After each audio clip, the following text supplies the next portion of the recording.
I'm caps lock different. It's facts, not fiction. Said I black out for real, then the track gone missing. If it's cap, I'm dipping. We ain't talking about a move, then it's flatline finished. When I spaz, I'm grinning. Put a peel off in the Sadies and I pass by spinning. It's perks with this life, but I don't have my skinach. Took a quick trip and now I'm back home winning. And I see they eyes pop like I snack on spinach. Pull up to the spot, she tryna grab my digits. I'm already 8 shots, a Henny past my limit. Here you go. Hazards with a dash full of tickets. I'ma act like I don't see them. I got bad eye vision. Y'all can't pass my scrimmage. While y'all tripping, it's Aruba. I realized I had to go and flip the script. Welcome back, everybody, to episode 164 of the Psychotic-Iconic Sports Podcast. We have a special edition, Romper edition episode. Everybody, welcome my counterpart, Pounce. Here he is, baby. Everybody give him a round of applause, man. There he is. He's in the flesh. There he is, honoring his punishment. Honoring it like a man. I respect that, yo. I respect that. It takes a lot of guts to do this. And I respect it. Well, I'm used to it. And goddamn, it is hard for me right now to sit across from you looking at a man in a romper and potting with him. Okay. It's hard to do this. Imagine wearing it. But welcome, man. It's okay. It's the last time this. It's the last time this shit's gonna happen. You think so? I promise. What did you learn from last year that you can possibly avoid a three-peat? I need to know this. Well, Everybody needs to know Well, this. I thought I learned after 2 years ago, and I didn't. So I don't really have an answer for that. I'm just gonna go in there. I'm gonna draft, and I'm not gonna make a dumb trade. Hopefully, nobody goes on IR. And luckily, we play in a league with Sean and Caesar and guys like that. So it'll be easy. Mark, you know, those guys. It'd be nice and easy to just have them fall to the bottom, and I'll catch back up. Order will be restored. I am very sorry. I need to make some ground rules before we even start this episode. What's up? I do not want to holler at you in this episode because I would feel like I'm going to be yelling at a woman. Okay? And I don't want to do that. I don't do that. I don't raise my voice to women. Come on, fam. I try not to do that. So I don't want to do that to you in this episode. Is that okay? Yeah. Can we lay that ground rule there? You're ripping me right now. I raised you better than I have this. to. I love you. I raised you better than this. But this is love. This is what you get. No, it's okay. It's okay. Oh my God, man.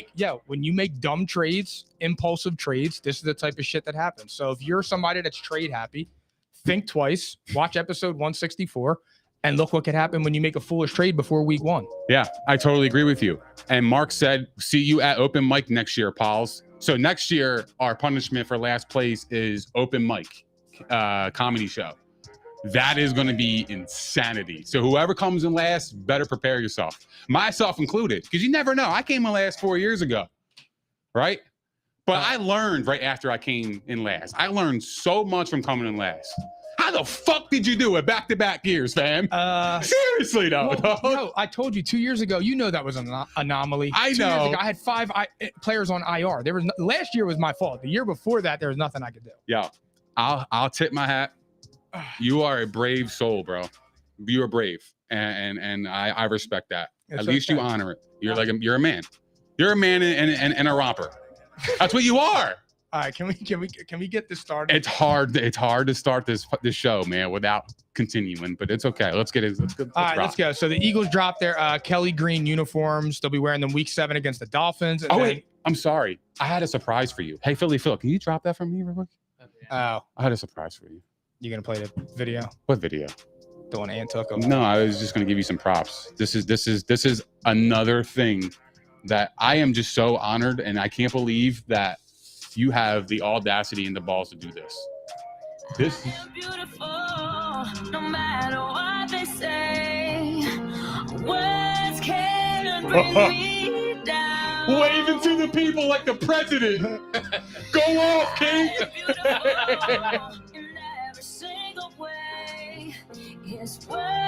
I love you. There I am, dapping you up, filming the shit out of you. My wife is there and everything. Words can't bring you down, huh? No, words can't bring you down. No. This is hard to stomach, though. This is great. This is some good ass content. I'm glad everybody's laughing and having fun because that's what we're here to do. This is great content, man. Yes, Nick's dad. This does fucking suck. It's not fun. I can't wait till Thursday's episode just to be in normal clothes. So can we start the show now? You have anything else to do? Jay said Paul's is beautiful. Oh, I thanks, agree. man. He is. I am You're a beautiful soul. Jay cuts my hair. That's why I'm beautiful. All right, man. Let's get into the shit, man. Finally. So the Eagles Kelly Green uniforms dropped. They'll be wearing them week 7 against the Dolphins, and then again in week 12 versus the Bills. Do you think they're the best jerseys in the league? They're up there. They're tough. I think this year they are. It's the gray pants for me that set it off with the socks with the 2 green stripes. They're not my favorite though. No, well, they're not my favorite. They are mine, but I have like a close second. But I would say like the jerseys that I actually really love. Phil, you could bring it up for them real fast. Please get me off the screen. This is the Kelly Greens right here that just dropped. No. Drop the Kelly Greens. Let's take a look at this. This is fucking tough. Like this is fire. Yeah. Look Like at those jerseys Yeah. are just awesome, man. They nailed them. The number 1 on Jalen Hurts with the green, it just looks extra different. I don't know what it is. It's It like pops. It does pop. Number 1. Like it's snacked on spinach. Yeah, that's fire. I that is a sick drop. They just dropped yesterday, right? Everybody was able to cop their jerseys. Yep. Yesterday. Yeah. That's cool. Yeah, no, I love them, dude. I really do. I want to get one, but honestly, every time I get a jersey, they get traded. Dude, I got the Carson Wentz jersey and he tore his ACL a week later. Yeah. So it's just like I like them, but I want the alternatives to be the all black. I like the all black with the black helmet. Yeah. All black. But you know what else would be a cool thing for the Eagles? Imagine if they did an all, like when they do their all white alternate, but if they did it in Kelly Green and did a white helmet with the bird on the helmet. I thought about that. That'd be sick. Like the throwback bird? Yeah, like that. Like that would be dope. On a white helmet. Yeah. I feel like that would look awesome. That would look fire. That would be a really cool alternate. But I know you can only have 2 helmets, so you won't be able to do it. But if they did the Kelly Greens as their regulars and then the all black with the black helmet as the alternate, I think that would be awesome. But I think eventually they will go back to the Kelly Greens. What is your favorite jersey? My favorite one, aside from the Eagles one, is, Phil, bring it up for me, the 90s Seahawks. Oh my God, they were on my list. I swear to Christ, dude, I just think those jerseys, they were on my list. Because like one of my favorite colors is navy blue, and it's just those jerseys to me are so sweet. They're fire. They are super fire. Yeah, like just that whole that whole combination is friggin' awesome. So that would be like if it wasn't the whole Eagles thing, but that I just think that jersey's to me is the second best jersey in the NFL. And then I would say for third, I would probably go like maybe the 49ers. Okay. Mine is the 1966 to 73 Los Angeles Chargers throwbacks. The powders. Oh my God, these are fucking fire. Look at this. Yeah. The number on the helmet, the logo, the bolt. I just everything about this uniform is just super fire. Like even the pants with the bolt on the side, I'm rocking with this. I would don a jersey like that. That is this sexiest jersey. You know what's crazy though? I actually like their navy blue ones the best. Their navy blue. But that's because my that's like one of my favorite colors is navy blue. Like the old one with LT. The LT days, navy blue is super fire. Is one of my favorite jerseys. Yeah, no. But I have the light blue LT jersey still. I saved it for when I was a kid. I'm giving all of them to the babies. But that was like an alternate to this though. There was a different design. It was similar, but it was different. Yeah. But I do like that because I think the numbers were a little bit. It's just that was like the golden age of jerseys. Like the Houston Oilers throwback is awesome for the Titans. I did the fire. I gotta be honest with you. I think one of my favorite jerseys of all time is also the Ravens. I just like their colors, the color scheme, their jerseys itself. I think they are fucking sick. I love the Bengals, the orange uniforms. The orange is my favorite color, obviously, but I'm just saying like the Bengals uniforms are awesome too. Are you a fan of the Color Rush jerseys? Yes and no. Like I remember the Seahawks, that lime green. I thought or was it the gray? They had one of the I forget. They had both. Yeah. Yes and no. It depends. Because sometimes I just feel like they're too like bold. But nah, I just love the 90s era jerseys. Yeah, all the me vintage too. throwbacks. I just think they're awesome. I know. Now we get too creative and we fuck around with it and less is more. Yeah, I totally agree. It's like cartoony-ish for me. Yeah, in a sense. The yeah, throwbacks are where it's at. So I agree with you on that one. Do you think the Eagles should go with the Kelly Green permanently and make the black their alternate, or do you think they should stay with the midnight? I don't mind their midnight jerseys, but I got to be honest with you, the Kelly Green is way better. It is. I just think it looks fresh. I like it. I think it's clean looking.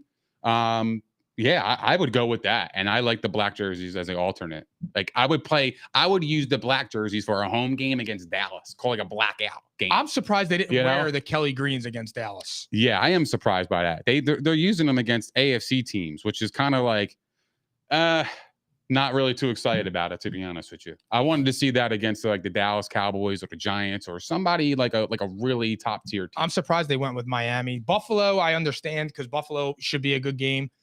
But do these teams also wear the throwbacks when they do it? That would be crazy. I don't know, actually. That's a good question. I want to say no. Like, I don't feel like both sides have the throwbacks on, but I could be off on that. I have no idea. That's a good question, though. Yeah. But how about in the chat? What's your favorite NFL jersey? I want to hear from you guys. I'm curious. Come on, yeah. Your there's sister's a lot over of here ripping me free the nipple. That's crazy. Oh, my sister's here? Yeah, bro. That's wild. Talking about my crazy. Nipples. I can't look at the comments, but let's move on. We got more RB drama. Jonathan Taylor requested a trade from the Colts. Ooh. Jim Irsay makes an odd comment that if he died tonight and Jonathan Taylor left, the world would just go on, which, I mean, theoretically is true. It's just an odd thing to say. Well, that's not true. I don't think it's so odd. I feel like that went downhill quickly. But why is it so odd to say? That's just a weird analogy. People say that to me. Yeah, but like, yo, Nick, if you die tomorrow, your job's going to replace you. Yeah, but he's a cokehead. So, like, who gives a fuck? He's a cokehead. Yeah, but still, it's the people. If people could tell me that, why can't he tell him that? It was just, I don't know. I just thought it was odd the way he came out and said that. Like, just that was out of everything he could have said. That was the analogy he used. I don't know. He could have found one better. I agree with that. He could have found a better one. Yeah, so it was like, but I just feel like that whole situation went downhill really fast. How did it get here? I honestly don't know. Like, what happened? I think basically Jonathan Taylor saw the writing on the wall and went up to the front office when you realize Jonathan Taylor is the entire Colts team. That team sucks. They have a bottom 5 wide receiver group. Their quarterback is a rookie or Gardner Minshew. Stain Steichen, I think he's good. I think he'll be good. But, right now the Colts stink. So it's like Jonathan Taylor sees that. He's going to get 400 touches if he's healthy. And it's like, okay, I want to get paid.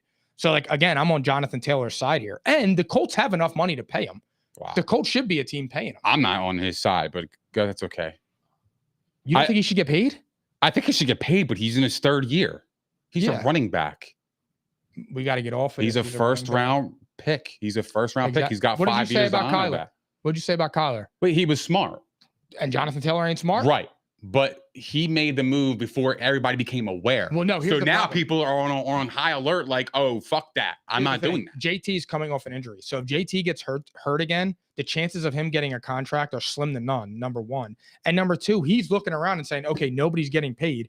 Before they pay somebody, a wide receiver or anything like that, I want my money. And I understand that when you're going to get 400 touches and you're going to be the focal point and the entire offense. Like, the Colts aren't going to be good. So he's going to be the guinea pig to stick his neck outside the woods and fight for the running back group.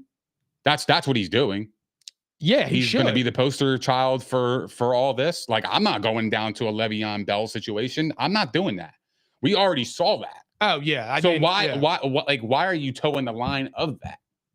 You know what I mean? Like, even though Le'Veon got his bread a year later, it just wasn't the right fit. And not for nothing, Le'Veon Bell was in a different position than Jonathan Taylor is. I know Jonathan Taylor is a special talent and he's one of the best running backs in the league, but let's be real here. He really had one great season. You know what I mean? So what makes you okay with the fact that I'm just gonna hold out and until I get paid? I think that's just part of what is going on with the running backs. I just think that all the running backs are tired of it. And I think it's going to happen more frequently. He just may be the first, but it's weird because all the running backs got into like they had that Zoom call and did all that shit. And then the next day, Saquon Barkley basically signed a franchise tag. That's exactly what he did. So I don't really know. Like, it was like almost like a sellout. And I just don't understand that. Saquon signed his deal. And in the contract, it says he could be tagged the following year again. Yeah. So like Saquon didn't help the cause. Tom Brady couldn't be franchise tagged after his last year with New England. Right. He made that. That's how he was able to pick his team. Correct. So I don't like if I was Saquon Barkley and I didn't have a contract, I would have negotiated that. If I was everybody in the coalition of the running back community, I would tell him to go fuck himself because he screwed everybody. He did. Because he went and signed for $11 million. Gave the Giants all the million. leverage now. They own him. They own his rights this year and next year, pretty much. It's not even that, bro. They didn't pick up Daniel Jones' 5th-year option. And then He has an okay year, a bottom half of the quarterback tier year, and he gets $47 million. Mhm. The star of your franchise for the last 4 years and your second overall pick doesn't get anything. And now he's going to get, he got franchise tagged. I mean, that's what it was. It was a 1-year deal. It was a franchise tag. It was an extra $1 million. Right. I think the one thing that I'll say about this, and this is the reason why I'm not on Jonathan Taylor's side, is because now we're starting to look at the NFL. It's starting to look like the NBA. What is? The NFL. It's starting to act like the NBA. Everybody's trying to act like they own their own rights and they have all this power and shit. This is what goes on in the NBA. The one player says he wants to be traded, they completely trade him to a contender. It'll never be that bad because of salary cap. That's corny. It'll never be that as bad as the NBA because of salary cap. But by the same token, you can't. What's happening to running backs though is different. I mean, they're legitimately not. They're like people. They're trying to get paid bare minimum. I mean, the owners are paying them bare minimum. They're not bare minimum jobs, dude. If they are, Austin Eckler wouldn't be a 3-down. There would be no such thing as a 3-down back. Christian McCaffrey got his money. He did, and that's what I'm saying. Yeah. So if he got his money, that was 3 or 4 years ago. Now they're trying. Then Zeke got it. Todd Gurley got it. You know, Melvin Gordon was the first one that wanted a contract and didn't get paid. I think Todd Gurley was the one that started it. I know Zeke was like a big focal point in this conversation, but if I had to be honest with you, Todd Gurley is the one that started this entire thing.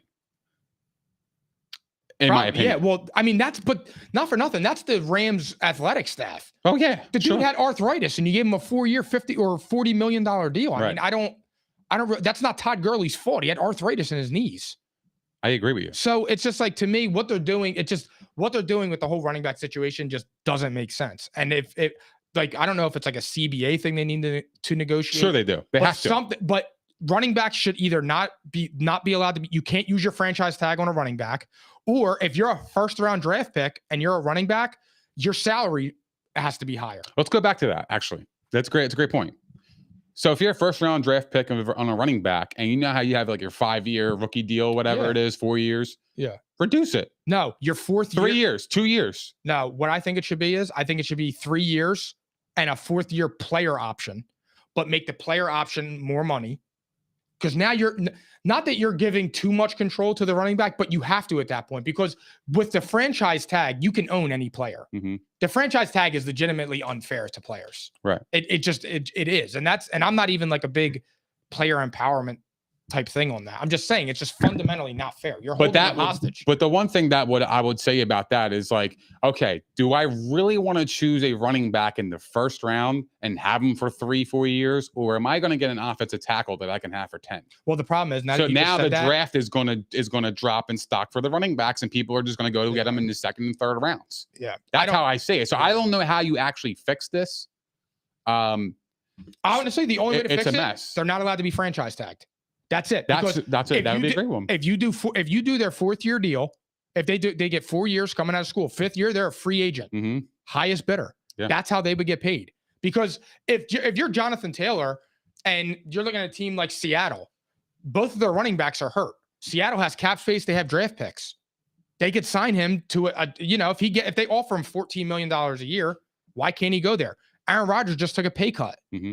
Could the Jets sign him? Possibly. No. I'm saying in theoretically. Like, okay. There could be teams that would bid them. Cap space availability, right? The Eagles, Rashad Penny goes down. The Eagles have cap space. Why wouldn't the Eagles take them? Like, that's just what I feel like it should be for running backs. They shouldn't be allowed to be franchise tagged during their rookie contract. That would be the only way to fix it, because you're giving them, after 4 years, you're giving them a fair share at the market. See, the problem is that we're telling people how to construct their teams.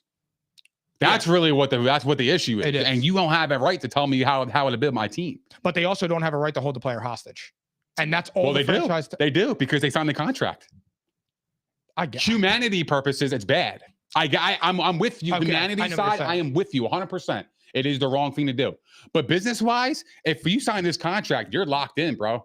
Like, that's just what you are. But here's the thing. And like you said, it goes back to humanity for me, because what they're doing, look what they did to Zeke. Mm-hmm. They ran Zeke into the ground now Zeke got paid, so that's a bad one. But I'm just saying, like, they run these running backs into the ground. Let's look at Austin Eckler. 300-400 touches a year, and then they come up and they want to get paid, and they're lowballing them. And it's like, well, you just ran me into the ground for 3 or 4 years. Right. You used me, and now you're just saying, oh, I'm going to franchise tag you. You can't do shit for 2 years.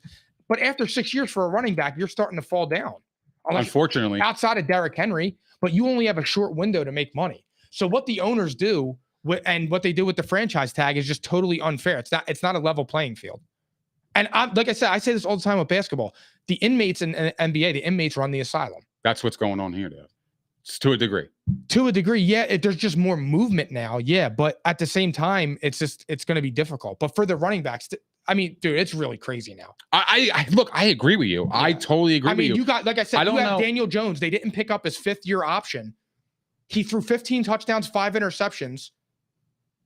He won a playoff game. Okay, got blown out against a really good team, and you reward him with $47 million when 12 months ago you didn't pick up his 5th-year option. And then Saquon Barkley, who's been the face of your franchise for 4 years, you're just kicking him to the curb for $10 million? Well, here's the argument. It's harder to find a quarterback than it is a running back. Bullshit, because Daniel Jones is a bottom 10 quarterback. Well, that's the argument, though. That's my point. I'm just saying, if I'm the owner of the Giants, Saquon Barkley is more important to that team than Daniel Jones. I'll die on that hill because you can go out. You could have signed Jimmy G. Jimmy G is better than Daniel Jones. But you also have to, well, yeah, I guess, yeah. I mean, he'd be cheaper. He'd be a cheaper. Here's a perfect. Gardner Minshew could go into the Giants right now and do the same exact thing Daniel Jones does. The same exact results. Gardner Minshew could throw 15 touchdowns and 5 interceptions, have an awesome run game, and have a good coach and get you and maybe get to a playoff game. That's exactly what Daniel Jones is going to be. He could run though. He's shown flashes this year where his feet make him more of a viable option, and that's where they saw the growth. He doesn't turn the ball over. He can get the first downs with. Well, it's only 1 year of not. He just needs to improve his passing touchdowns and his efficiency.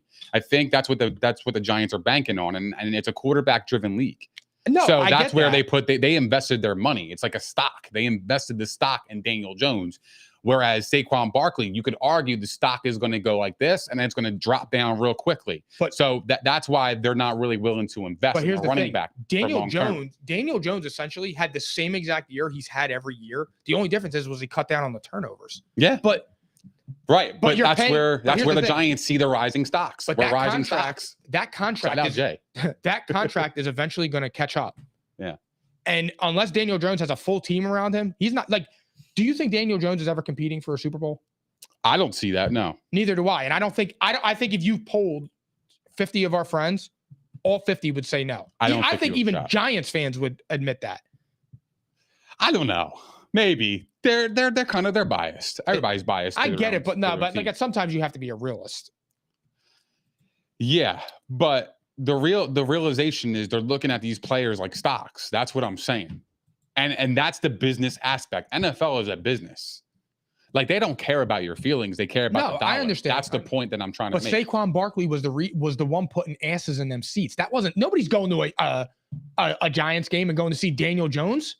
I'd rather watch T-ball. I don't disagree with that. I really don't. I actually agree with that statement. People are going to Giants games to look at Saquon Barkley, to watch him play. Nobody's going to watch Daniel Jones throw 1 touchdown and 145 yards and fall down when he's running for an 80-yard touchdown. But what I'll say this is that maybe Daniel Jones is just the ultimate teammate. Like, we only look at it from his play standpoint and statistics. But play is what gets paid. What if he's actually a great leader, a great person to have in that locker room, and his teammates respect him? That goes a long way with being a franchise quarterback outside of the stats. No, I totally agree. So I'm wondering if that's probably that played a factor too. But I totally agree with, the Saquon Barkley being the prize here for the Giants. It's just the position that he plays, unfortunately, is a falling stock. I hate to say that, but it's true. Over the next few years, I am genuinely curious to see what happens with the running back market. Yeah, I just am, because I don't know how you come to a resolution on that, short of all of the running backs just sitting down. And I'm talking Derrick Henry's, Nick Chubb, Austin Eckler, Christian McCaffrey, like them guys just sitting down and going on strike. I truly don't understand what Chubb got his money though. He did. So, but all those guys, the only one that did, McCaffrey got paid, Chubb got paid, Henry got paid. That's it. Dalvin Cook got cut. He can't even get a job. He must be getting lowballed. Yeah. And I think Nick Chubb got a pretty solid deal. He signed a 3-year, $36.6 million deal. He got 12 a year. That's great. That's a win. So it really depends on the organization. If they believe in that position, then you're going to get paid. Well, if they don't believe in that position, they believe internally as a franchise that they can get somebody in the third round to take over Saquon's spot, and he could do just as good or just a little bit less, but be less expensive, they're going to go that route. Yeah, but that to me doesn't make any sense because all you're doing is handicapping your team, and you have a quarterback. The problem is that you're not finding a third round pick right now that's going to come in and have the impact that Saquon Barkley does. You're just not. No, not right away. But it That's could be next year. And that's fine. But here's the thing. What if last year was Daniel Jones's ceiling? He's and I think that was. I do, because I've said it. We're going to get to the division, but the Giants are going backwards this year. Mm-hmm. And that's in a weak NFC. But I'm just like, it's just crazy what's going on with that, man. So I feel bad for all the running backs. I hope they get it figured out. I don't know how they do, though. Where do you think Jonathan Taylor is going to go? Truthfully, I think he stays with the Colts. I think they figure something out. I just don't. If he had to get traded, if he was actually going to get traded, where do you think he would wind up? I got a great team in mind. I would guess Seattle again because they got hurt. Seattle? The running backs are hurt. I'm going to go with the Bears. I think the Bears would be a legitimately spot right there. Yeah. Young team, young quarterback. They just got DJ Moore. They have Cole Kmet as a tight end. They have pieces on that team. They're trying to make a spark and trying to give Justin Fields.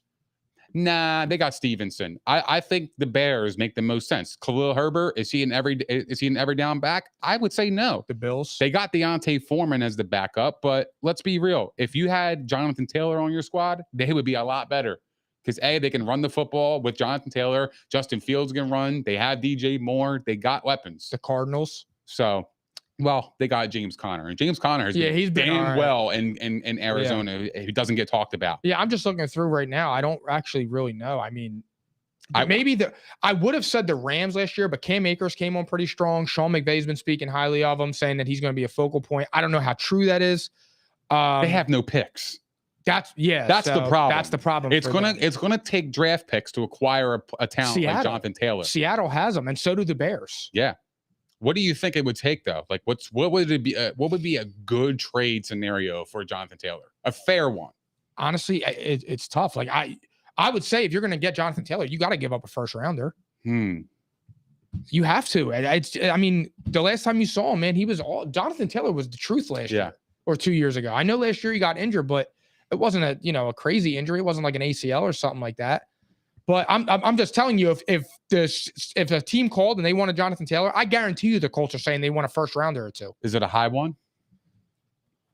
Maybe lower end, towards the 20s. 20s? A back end. I would do that. Yeah, I would say back end. A lot of teams are going to struggle to do that because here's why. Not only did they have to give up a first round pick, they got to pay the man. Yeah. That's going to be the problem. So I definitely think he's staying in Indy, but I think the Bears are an intriguing spot. I would say a mid first round pick. I actually love the Bears. I love that. I love the Bears. I think that would be great. I think that is like the perfect fit. If you put Jonathan Taylor with Justin Fields' athleticism, Khalil Herbert's catching ability and running ability, because Khalil Herbert can rush. Mm-hmm. You have DJ Moore. I'm not even going on Chase Claypool because he stinks. Yeah, no. But I'm just saying. They got Mooney. If you add Darnell Mooney's better than Claypool. Darnell Mooney's good. I agree. If you put Jonathan Taylor back there and you run a 2 running back set with Herbert and Taylor with Justin Fields, and then you have DJ Moore on the outside and Cole Kmet. That's problem. And they upgraded their offensive line. Yeah. That's a good team. That's a team that would fight to win that division next year. I'm dead serious, dude. That's a great team. With Jonathan Taylor on there, I probably would agree with you. I think they are missing that piece that can get him. Jonathan Taylor to the Bears would make them. I think that would make them. That would put them right in the thick of it to win the division, to win that division next year. This year, sorry. Like let's look at the history, just real brick. I mean, CMC got traded for a 2nd round pick, a 3rd round pick, a 4th round pick, and a 5th round pick. So that's what I'm talking about. So are you going to give up all of them, or are you going to give up a late first rounder? But I'm trying to like figure out, is CMC's price tag going to affect Taylor's market? Because I would pay more for CMC than I would for Taylor. No, I don't think so. But I feel like you know what? The Niners got a lot. Let me think on that. Actually, I would pay for CMC, dude. Yes, but CMC he has mileage on him. He does, yeah. But And he didn't show any signs of slowing down last I year. don't think so, no. But I'm getting the younger product in Jonathan Taylor. I don't know. That's a really good question. Over 3 years. Over the next 3 years, who would you want? I'd probably go CMC. You have to. That's what I'm saying. You can't. That's tough. And here's the thing. By year 3, it might be more JT. But for the next year or two, you know what CMC is. Two different styles, though. It depends on what style you prefer. Yeah. That's also a factor. So, yeah, that's an interesting thing. So, I would say probably, I think a second, a third round pick and a fifth and a sixth would get it done. If you didn't want to give up the first round pick because teams are scared that, I got to give up a first and pay the man, that's a lot of demand just for that one player. You're saying a second, a third, and a fifth? And yeah. Yeah, I would do that for Jonathan. I would do that right now for Jonathan. If you're the Bears and they say a second, a third, and a fifth, if I'm Ryan Poole, I'm hanging. Dude, I just compared it to CMC's trade. You pluck away the fourth round pick and just keep the fifth. I mean, that's pretty fair. It's right along the lines of it. Unless you do second, third, and fourth. Either way, regardless, I think that's a pretty fair deal. Yeah, absolutely. Now let's go to the quarterbacks because Justin Herbert signed a 5-year, $262.5 million deal with the Chargers, ties him there through 2029. Now, what impact do you think that has on the quarterback market now? I think it has massive implications because if I had to be really, yes, I think Justin Herbert actually kind of took a pay cut. For real? Yeah, I do. And here's why. I think Joe Burrow is going to get a 10-year deal. I think he's going to get a 10-year, $550 million deal. I think he's getting north of $50 million a year for the next 10 years. I think he is going to own that city. And we're going to look back at Herbert and be like, damn, they got him. Here, we have one problem with Herbert. And this is why I don't think so. The problem with Herbert is he hasn't accomplished shit. And I'm tired of hearing about it. I'm dead serious. Like Herbert's actually starting to get into what made me start like really getting on Josh Allen. Because like Josh Allen has some accomplishments now. He's been to a title game. He's been to the playoffs multiple times. He's won playoff games. He's had 3 seasons with 40 touchdowns too back. You know what I mean? He's throwing for 5,000 yards. Like Justin Herbert is 1 game over 500 as a starter. Yeah. And Justin Herbert is playing with a loaded squad. Like, and I'm talking a loaded squad, bro. And I'm just like getting to the point, like Tua has a better winning record than him. Tua's shown flashes. Now, look, is Tua in a vacuum, is Tua as talented as Justin Herbert? No. But at some point, the talent, you have to just say, like, okay, bro, like it's time to win, which was my argument against Kyler back, I'll argue that forever. But I'm just saying, like, that's a lot of money for a guy that is 1 game over 500 and blew a 28-0 lead to Trevor Lawrence. I don't think that's that, but it's the market. No, I know it's the market. I don't think it's that and I crazy. think, I love Justin Herbert. Yeah, me too. I've been on record saying that I think you can make the argument that Justin Herbert is in the same class with Allen and those guys and Hurts and all that. But I'm getting to the point now where it's like, I don't want to say he's overrated, but it's starting to cross over that line. Because it's just like, it's out of control now. He's like exempt from criticism. I think it's a great deal. I think that's a steal for the Chargers, in my opinion. I really do. It's hard to find a top 5 talent at the quarterback position. I agree. He's not a top 5 quarterback yet, though. Talent-wise, yes. Talent-wise, absolutely. Yes, absolutely. Yes. I'm going to put him in my top 5 just because of the talent. He's not accomplished. I would say Mahomes, Burrow, Allen, Hurts, and then you could argue Herbert, Lamar, Trevor. See, I would take Herbert over Trevor.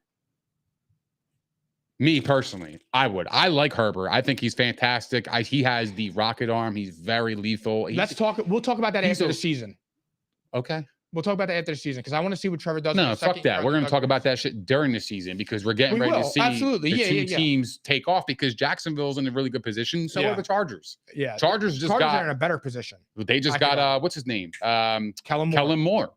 And I think that's a fantastic addition. Justin so Herbert is going to be a fantasy monster under Kellen Moore.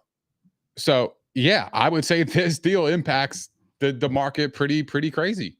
I just do. I mean, what do you do with Trevor Lawrence? Is Trevor Lawrence going to get paid more than Herbert? At the time, yeah, because that's just going to be the way the market. It's going to be the market. It's going to be the market. So, in my opinion, at that point, I think he actually took a pay cut. Well, he got paid early. He took a pay cut. He got paid before everybody, but Hurts did too. I mean, that's just sometimes you got to do what you got to do. Plus, he's probably in fear of getting hurt too during the season. Remember, he had his rib injury. Yeah, that and at this point, I mean, if you're Herbert, you really haven't accomplished shit. He's getting $100 million in the first year, bro. I know it's ridiculous. That's fucking crazy. He doesn't have a playoff win, and he's one game over 500, and he's not playing with a bad team.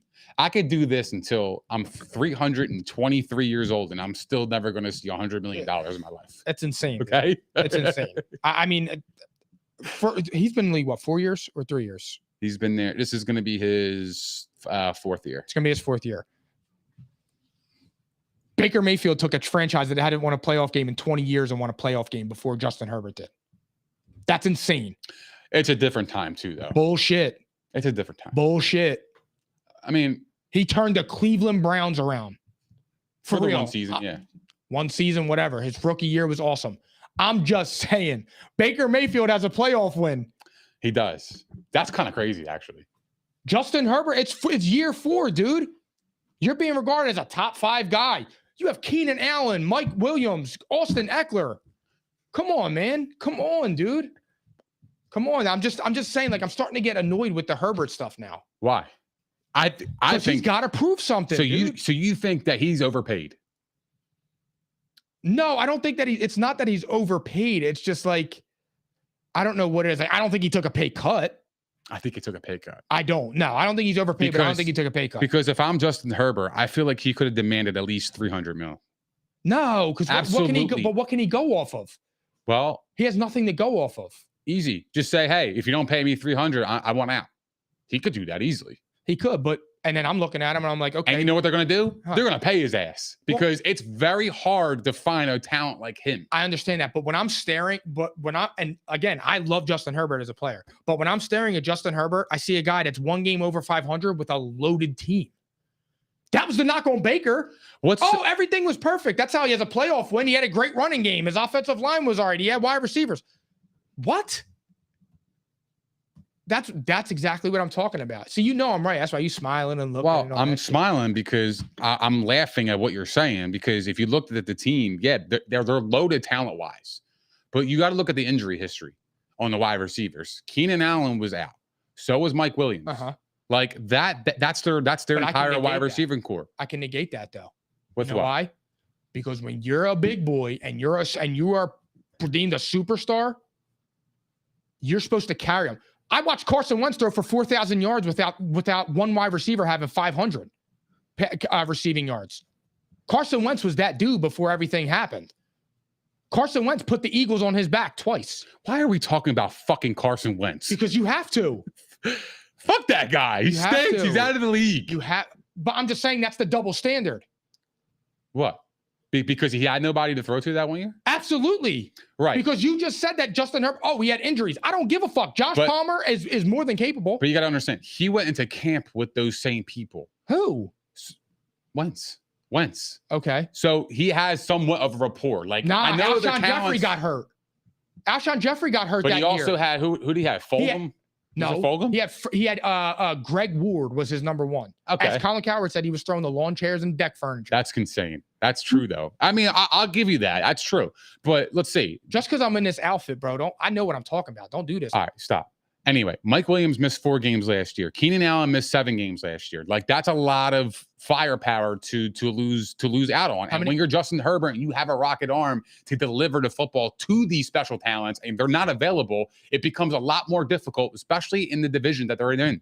They have the Chiefs. They got the Broncos. Broncos are poop. The Broncos are poop, but they play them tough. It's a divisional game. Okay. And their defense is really good in Denver. And who else they got? The Raiders. The Raiders stink, right? But their division is still tough, and the conference are really good. I thought the Braves were going to be good last year. That's okay. I'm okay with being wrong. I understand. But what I'm saying is, like, they have a tougher conference, so like I understand it to a degree. But your Baker example is spot on. I can't argue with that because he was in the AFC at the time. But the competition, I would say, now is a lot more fierce than it was back then. I don't know, because Baker Mayfield lost to Patrick Mahomes. but he beat the Steelers. Right. So he was there, and he almost won that game against the Chiefs. Who did the Steelers have a quarterback? I think it was Big Ben. Was it the tree? The tree? It was the tree. Was it? I think it was. Yeah, it definitely was. Yeah, it had to be, right? 2021. Okay. Yeah. Or 2020. Yeah, so no, I don't think. So that makes sense. But Big Ben was on the down. I got you. But either way, I'm just saying, like, he still found a way to do it. And he didn't have nearly as much. It's time for Justin Herbert to rise to the occasion. It's just time. I'm with you. I get it. And you got paid. Yeah. And here's the thing. Things do turn when you get paid. Look at Dak Prescott. I don't think about that with this kid. I think this kid is something different. I think he's special. special. I'm a fan of him. I think this is going to be a bargain in 2 years. Yeah, definitely. But that's just a natural market. Like you said, you got Burrow coming. Trevor Lawrence is coming. Hurts is already paid. Tua. What about Tua? What about Dak? Dak's going to be eligible for a new contract. But he's not. He shouldn't command $270 million. He may. He's only going to be 30. Well, then I would show him the door. No, I understand that, and I said the same thing too. Depending on what he does this year. Yeah. But you have, then I'm just saying, like you said, Tua. Who was it? Who did we just say? My bad. Tua, Trevor Lawrence. And who was the other one?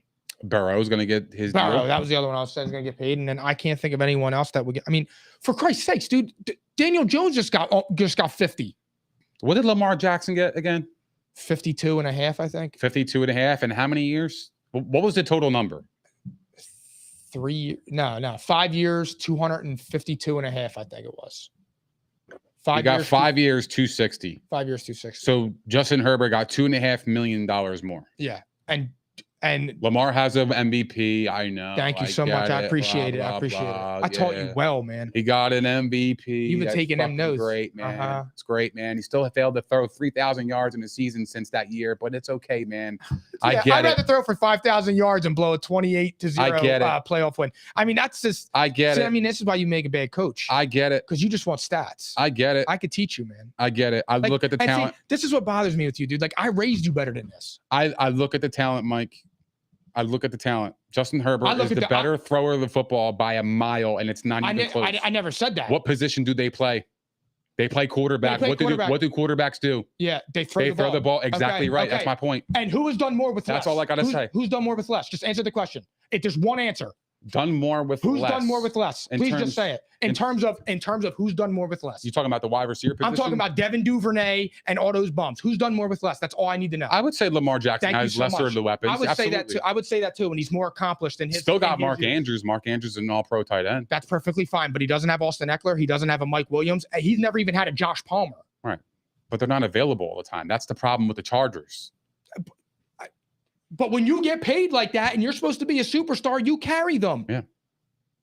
Josh Allen puts the Bills on his back. I don't disagree. You know what I'm saying? So I don't disagree with that. But Lamar Jackson, to me, I would pay Herbert more than Lamar, easy.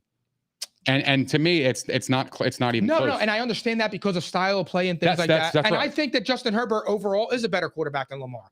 I'm just saying, at some point, he has to have something to show for it. You can't just keep saying it after 4, 5, 6 years, like, oh my God, Justin Herbert is really that good. It's like, no, normally in those first few years, you're supposed to win a playoff game, MVP maybe, an all-pro. Justin Herbert has none of that. All he has is one game over 500, and wow, Justin Herbert's really talented. You damn right he is. I would take him on my team any day of the week, and I know a lot of people would too. I would take Justin Herbert over Josh Allen. I'm just simply saying that, at some point, you have to look at it. I don't know about that. Style of play again. That's all. We don't have to go in there. I'm just saying style of play. Josh Allen takes too many hits. We've gone over that. Okay. But I'm saying at some point you got to produce, and that's that. And I feel the same about Lamar Jackson in the playoffs. We'll see. Yeah, he's got an MVP, but he hasn't done shit either in the playoffs. How many playoff wins he got? 1. Okay. How many Justin Herbert got? He played 3 years. How many years did Lamar play? This is Lamar's 4th. How many years did Lamar play? It's his 4th year, isn't it? This is the 6th year coming up. Is it really? Yep. Surprisingly. I know. It's crazy. He was drafted in 17? 18. That's crazy. Yeah. And would you believe that Justin Herbert has 2,000 more passing yards than Lamar Jackson does in 3 years versus his 5? Well, that's what I'm saying. Got people to throw to. But that he's playing his position. Like, Lamar is a special talent. But when I'm talking about what I want as a quarterback, I'm going to go Justin Herbert all day because of the style. No, Again, I would too. 100%. Let's not get that twisted. I am a Lamar fan, but again, I think Herbert is the real deal. It's just like, I'm just like, come on, man. Like, come on. I got to see something. I can't just keep saying you're the real deal because you're talented. So what happens to Lamar this year if he were to underproduce? What are you going to say? The lack of talent around them? I mean, because they got OBJ. All I've heard is OBJ is this, OBJ is that. So I don't know. That's what I heard. Now look. That's what I heard. This is the best talent he's ever had. He had a tour about his free agency, about where he was going. So I'm assuming he's him. Stop. So if he can't produce on Baltimore, then we got a problem here. First of all, he's going to produce. That I can maybe. guarantee. I promise you, he's going to produce because Lamar Jackson's a hell of a quarterback. What do you mean produce? So you think Odell's going to get 1,000 yards receiving? Look, that would be if Lamar Jackson throws Odell for 1,000 yards, then I don't want to hear Lamar Jackson can't throw the ball. I'm dead serious. And I think you would even give him respect there. He had 17 games to do it, though. Come on now. That's wild. Odell Beckham, because you know how we both feel about Odell Beckham. Yeah, he's on the down. But here's the thing. But with what Lamar's thrown to, Odell Beckham is an upgrade. This is the most talent he's ever had around him to throw to. So Lamar Jackson's number, if Lamar Jackson plays 15 to 17 games, he has to throw for 3,500 yards minimal. He has to be in that 35 to 4. I know it's a big number, but he has to be hovering around 4,000 if he plays 17,000 games. Yeah. I mean, if he plays 17 games, he needs to be around that 4,000 mark. But if in my defense too is like, wouldn't Lamar make his wide receivers better? He should. Absolutely. Right. That's what I'm saying. So that's thing. Zay Flowers should eat. He's a young rookie. They're saying that he's good. He was a first-round pick. Lamar, they're saying they're going to throw the ball more. You got Todd Monken from Rutgers who's supposed to be throwing the ball more. Okay, now Lamar, prove to me what I've been defending you, that I think you're a better thrower of the football than most people give you credit for. I gotta be honest with you. I think the idea of them throwing more is actually a bad thing because I feel like they're going against their identity. I don't think they're going to throw as much. I just don't think it's going to be as many designed runs for Lamar. It's going to be more of Lamar get out of trouble when the pocket collapses. I just don't think you're going to have Lamar, which I think is going to be the same thing with the Bills. You're just not going to have them drop back and run a QB draw 5 times a game because that's just stupid. You don't need to do that. Option plays would be really yes. Good if J.K. Dobbins stays healthy, you got Melvin Gordon. I don't care who the fuck. No, they don't have Melvin Gordon. He ain't shit. So we don't got to talk about him. He's garbage. I don't know what happened to him last year. I guess he must have just fell off a cliff or he was drinking whatever Russ was drinking.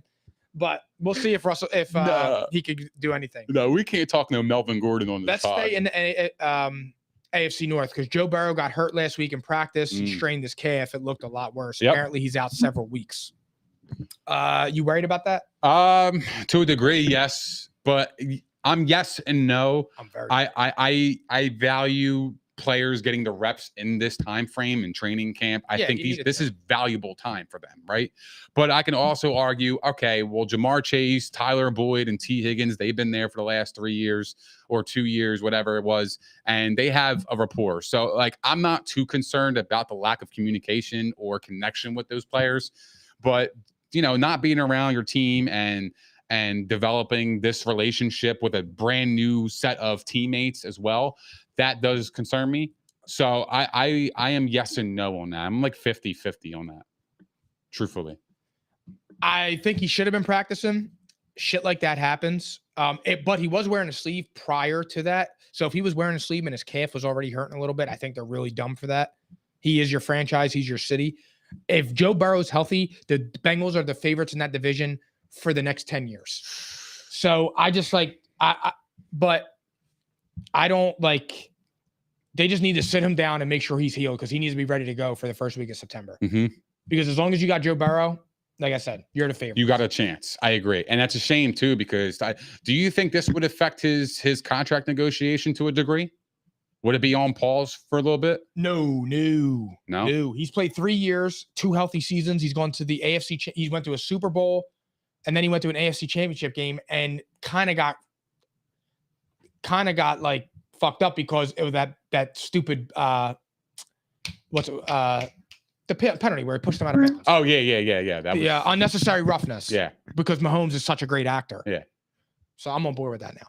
But I'm just saying, you are absolutely. Oh my god, that's fucking great. Absolutely. Yo, I was on this podcast acting like I was fucking crazy. I was just like, you are crazy. This psycho dude you were right there. That was like, yo, you just hate Mahomes. You're a Brady guy, blah, blah, blah. You don't want to give him his credit. Bro, I just call it how I see it, man. I'm so happy that you came on board. I taught you well, man. Yeah. See what I'm saying? Always gotta get disrespectful. Yeah, I didn't raise my voice yet. You notice that? You see me in this outfit. Did you notice I never raised my voice?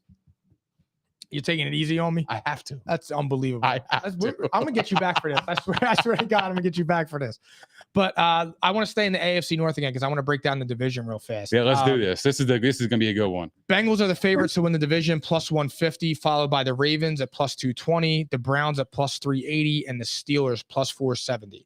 Who do you think has the best value here? You're going to call me fucking absolutely out of my head. It's the Browns, bro. The Browns have the best value at 380. They added Zadarius Smith. They have Myles Garrett on the other side. They added Elijah Moore. They were the 5th best defense against the pass, which is a passing league last year. This team is up and coming. The only thing I am very worried about this team is just the quarterback. I don't know what I'm getting. The dude has $250 million guaranteed. I don't know what I'm getting. If I'm getting the Deshaun Watson from Houston, this team is taking off. Straight up. You know what's crazy, dude? I totally agree with you. I don't think that Deshaun Watson's coming back. I've been on record saying that. I don't see it. I don't think you can take off that long as a quarterback and come back and be yourself running and all that shit. Well, last year could have been his shake off the rust year. But the problem was it was only 5 games and then he had a 3-month and then he has another 8-month layoff. But he has training camp this year, in fairness. Oh yeah, he couldn't do training. And he can train. Well, no. He was in training camp and preseason last year. He got suspended from from week 1. Right. So he went through that last year. That's true. So I'm just saying it's a long layoff. I think the best value are the Steelers because I think the Steelers are going to be really good. Wow. I really believe in Kenny Pickett. I think he's a baller. I'm dead serious, dude. I think George Pickens is going to take a big step. They got Deontay Johnson. They got Mike Tomlin. Their defense is always good. They improved their offensive line. I think Najee Harris is being wildly slept on. He had a Liz Frank injury last year. That's why Najee was messed up. And then he hurt his abdomen back in August. I think the Steelers are I think the Steelers are the biggest team in the AFC that are being slept on more than anybody. Wow. Yeah, I'm serious. I love the Steelers this year. I'm shocked. I really like Kenny Pickett. I think Kenny Pickett's really good, dude. I do. He's shown flashes last year. Dude, they won 9 games last year. They won 9 games. Or no, they were 8-1. I'm sorry. Right. But I'm just saying, and that was with Mitchell Trubisky. Now you have Kenny Pickett in his second year coming back. He's going to have the same team around Deontay, him. Yeah. Did you see the catch Pickens made today? Nah. It was amazing over Joey Porter Jr., the first-round draft pick. Oof. You got to see it after this. Man, I wish we had a clip. And then he handed him the ball. Did he? Yeah. Oh, I like that. That's good. I mean, look, that's a great answer. Yeah. No, I was not expecting that. No, I'm all in on the Steelers this year. I like them a lot. Wow. So are they your sleeper team? Yeah, they're my sleeper of the whole year. Wow. The Steelers. See, I'm like the Browns. I'm a Brown sleeper. Nah, I'm off of that. E is in the Browns too, but I'm not on them. He's in the Browns is crazy. Nice work, Phil. Who do you think is going to be the king of the North? When it's all said and done, who is winning the division? The Bengals. If they're healthy all the way through, there's no beating them. The Ravens will be a close second. I got to be honest with you. I'm worried about the Bengals. Why? I took a step back last night. I checked their schedule. Okay. Their schedule ain't really a cakewalk. Doesn't matter. It does matter. No, it don't. Not when you have a quarterback like that. Well, if you're concerned about him missing time, yes, it does matter. He's just resting up. Then why are you concerned? What's your concern? If he had an injury pull before that, it was just reckless behavior.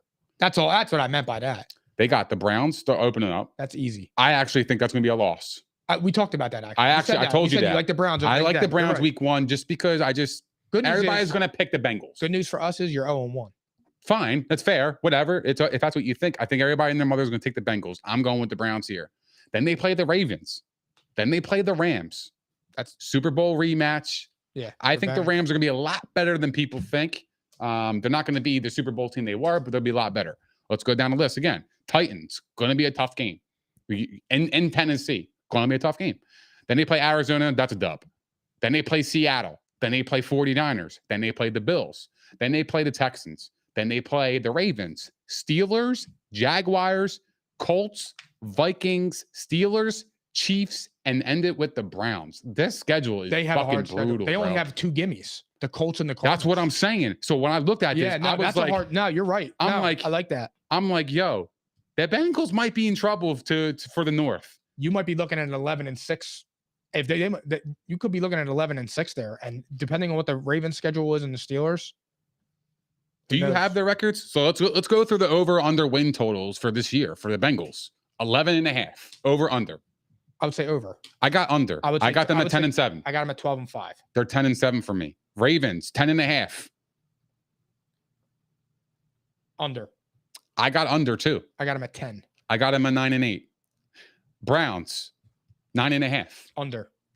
I'm under too. I got them in the 9 and 8. I would say I would say 7 and 10. 9 and 8 for me. I think they're going to be one of those teams Yeah. that are going to be fighting for the wild card in the end, but they're just going to fall short. Yep. And then that's going to be the big buzz for the following season. Steelers 8.5 over/under. I got them over. Wow. I have under. I have them at 7 and 10. I have unders in every single team on this list. Unders. Yeah, nah, bro. I'm taking the overs on the Steelers 100%. What? 8.5. Absolutely. I got unders, man. Why? You think it's too low? Yeah, I do. So now we're going back to the Vegas conversation we had last year. No, look. You know what I mean? No, and this is what I'm saying. Like I'm kind of following what you did last year with the win totals. Well, here's the thing. For When the I look at Bengals, I think that's a high win total. I think that's a low win total. So, and then Well, for the Ravens, I think it's probably for the Ravens, I think that's accurate. For the Browns, I think that's high. So, judging by what I normally go off of, I would say over because I think that's a high number. However, I just don't believe in Deshaun Watson. So for me, that I'll ignore that because I genuinely don't believe that he will go back to who he was in Houston. I just don't. And then for the Steelers, like I said, I think they're my sleeper team of the year. I think the Steelers are making the playoffs. Wow. And we were talking about that. Whoa. If you're telling me over and under for shit. 2.5 team that makes the playoffs this year, I would say over. Wow. I would Really? say over 100%. I got unders. I think the Steelers are making the playoffs. I got unders. I think the only team that's gonna make it's gonna be the Bengals and the Ravens. And I'm worried about the Bengals. I'm gonna be honest with you. I'm gonna sit up here and say, like, definitively, I am not that confident the Bengals are going to win the division this year.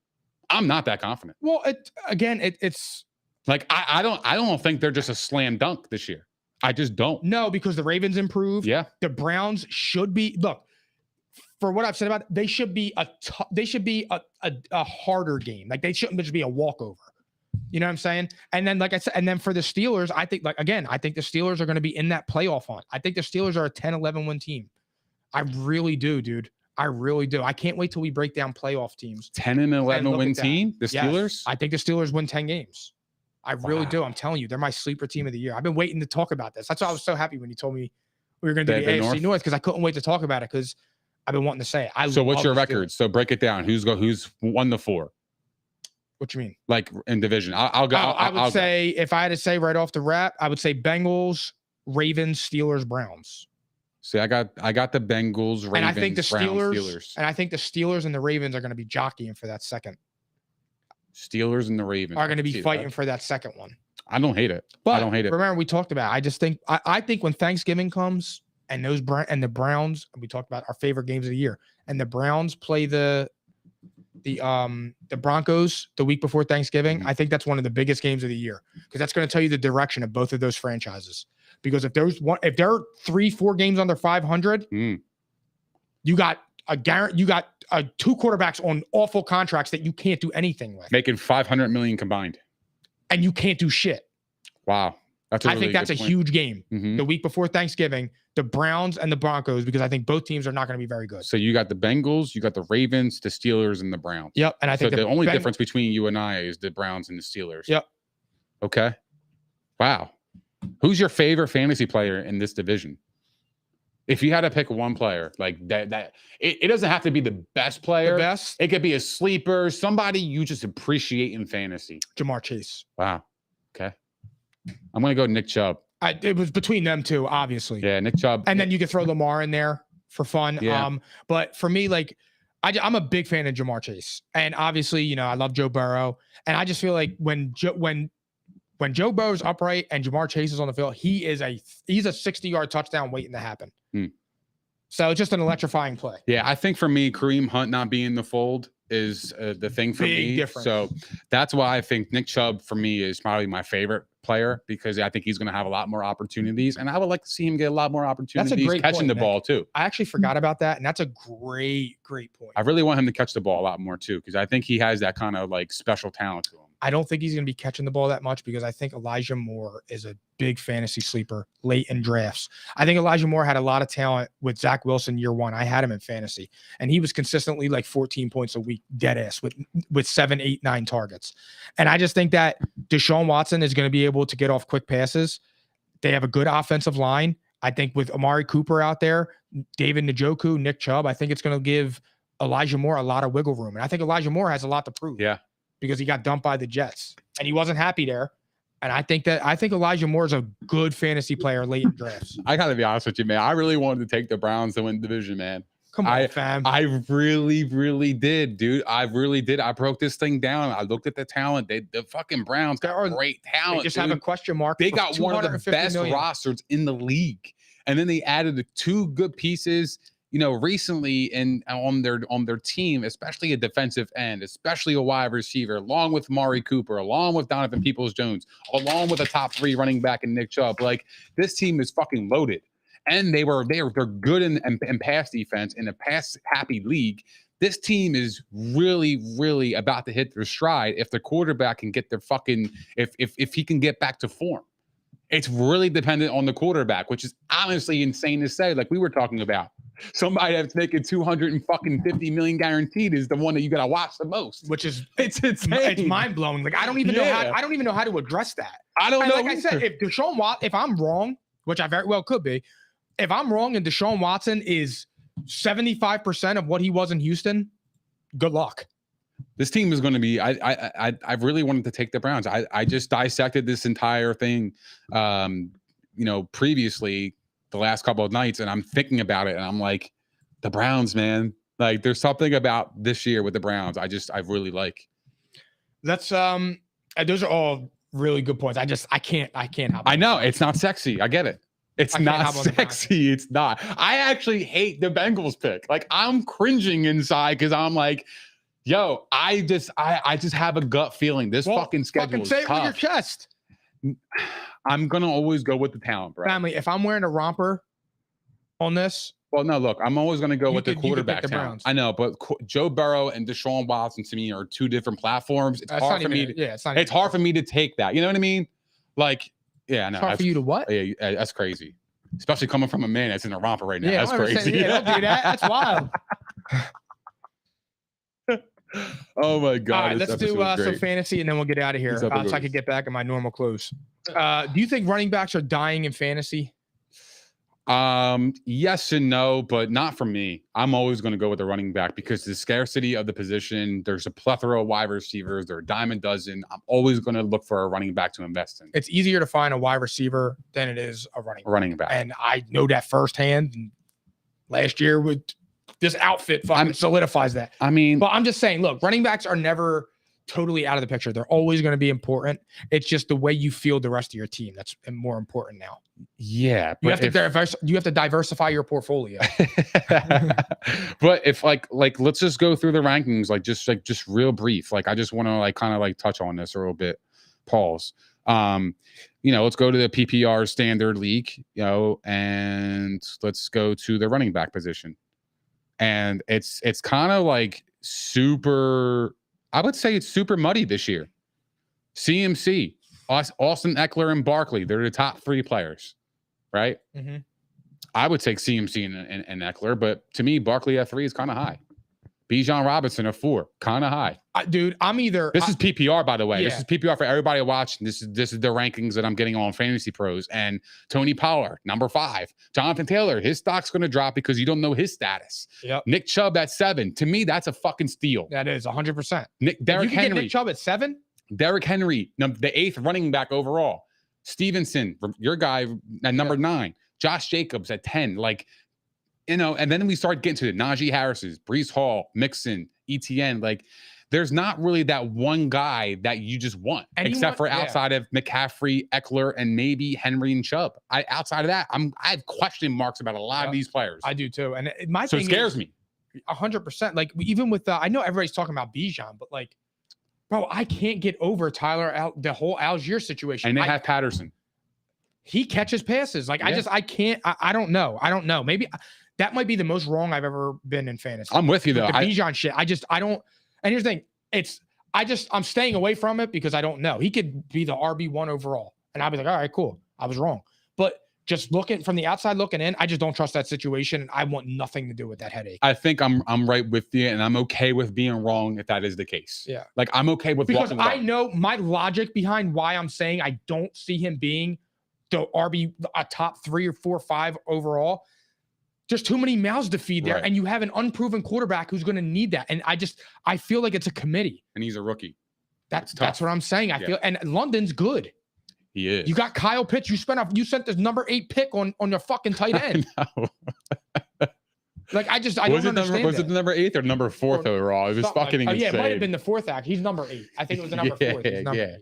Yeah. It was a high pick for a tight end. That's insane. Let's do Pounce or Bounce and let's get out of here. Pounce or Bounce, baby. All right, auction style fantasy draft. Patrick Mahomes, 35. Pounce. You know all day. I know what I'm getting. You know what you're getting. Aaron Rodgers, 13. Bounce. I'm a bounce on that. Whoa! In a romper. Whoa!